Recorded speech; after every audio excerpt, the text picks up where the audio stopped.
बघितलं की जो हात धरून म्हणला गेलो रिव्ह्यू पाहतो आपण पेपर नाही पाहतो न्यूज एवढा ऍक्च्युअली पुरुष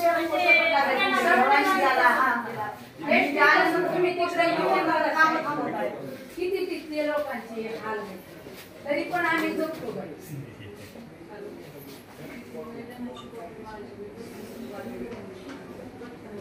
आम्ही आलो टीव्हीवर बघितलं आम्हाला कुणी येणं नाही देणं नाही देणं आम्ही काम करतो आपल्या दुधात घ्यायचं पडायचं उचलायचं बघा महागाई जर गेला तर आम्ही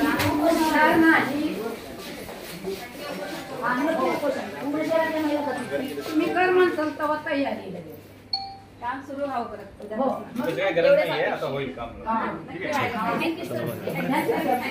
आहे। काल आपण पाहिलं न्यूजलाही पाहिलं पेपरलाही पाहतो की आतापर्यंत रस्ते होणार होते, आता स्थगिती आणलेली आहे त्या कामासाठी। ही स्थगिती मागे घ्यावी आणि ती व्हायला नाही पाहिजे। दुरावस्था खूप झालेली शहराची आपली वार्डात तिथं विचारू नका तुम्ही, असे खड्डे झाले ते पावसाच्या ह्याच्यामध्ये लोक पडतायत, हॉस्पिटलला किती ॲडमिट होत आहेत आणि ही अवस्था इतकी बिकट आहे, लहान लहान मुलंही पडतात आणि हे व्हायला नाही पाहिजे। ही स्थगिती आणलेली हे व्हायला पाहिजे आणि हा आदेश आम्ही घेऊन आलेलो होतो कलेक्टर ऑफिसमध्ये आणि ह्याच्यासाठी हे काम चांगलं होणं गरजेचं आहे।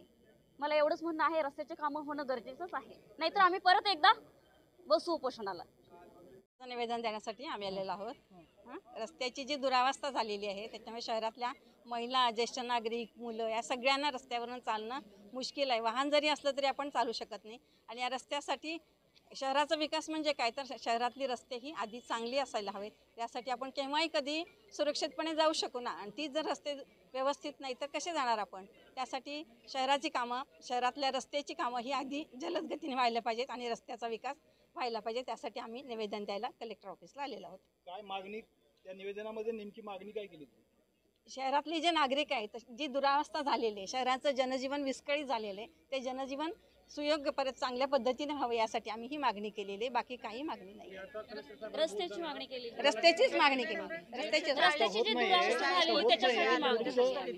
तुमचा काय इशारा वगैरे दिला का त्याला? नाही, आम्ही सांगितलं जर रस्त्याचं काम चालू होणार नाही तर आम्ही सगळ्या महिला एकत्र येऊ, सगळ्या सर्वसामान्य महिला आहेत, आम्ही सगळ्यांनी मिळून उपोषण करण्याचा इशारा दिलेला आहे। हो ना, टीव्हीवर हे रस्त्याचं जे काम चालू होतं ते काम बंद झालं, निधी आलेला ते बंद केलं, माघारी गेला ना, त्यामुळे हे रस्त्याचं काम चालू पण झालं आणि पुन्हा बंद करण्यात आलं, स्टे आणला, त्यामुळे हे बंद झालेलं आहे ना।